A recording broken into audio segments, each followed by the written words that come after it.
তোমাদের সাথে অনেকক্ষণ পর আমি আপডেট দিতে আসলাম, কারণ একটু ব্যস্ত ছিলাম। তার কারণ হলো কত দূর থেকে এক দিদিভাই দেখা করতে এসেছে, সেই লিলুয়া থেকে, হাওড়া লিলুয়া সবাই চেনো, বেলুড় মঠের সাইডে। তো এই যে এই দিদি এসছে। হাই, দিদি নাম বলো।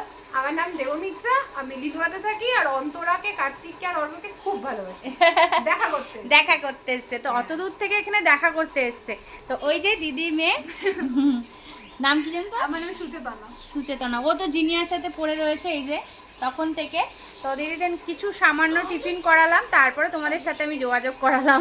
তো সত্যি খুব খুশি হয়েছে যে অত দূর থেকে এই বৃষ্টি বাদলের মধ্যে এসছে, সত্যি কথা। তারপরে দিদিভাই বলো চলো তোমার বিজনেসটা একটু দেখেও নিই যখন এসছি।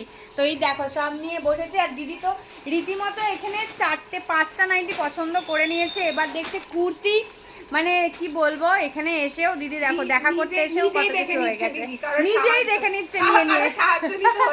আর এই যে কার্তিক, আর তোমাদের সোনা বাবাকে দেখিয়ে দিই একটু।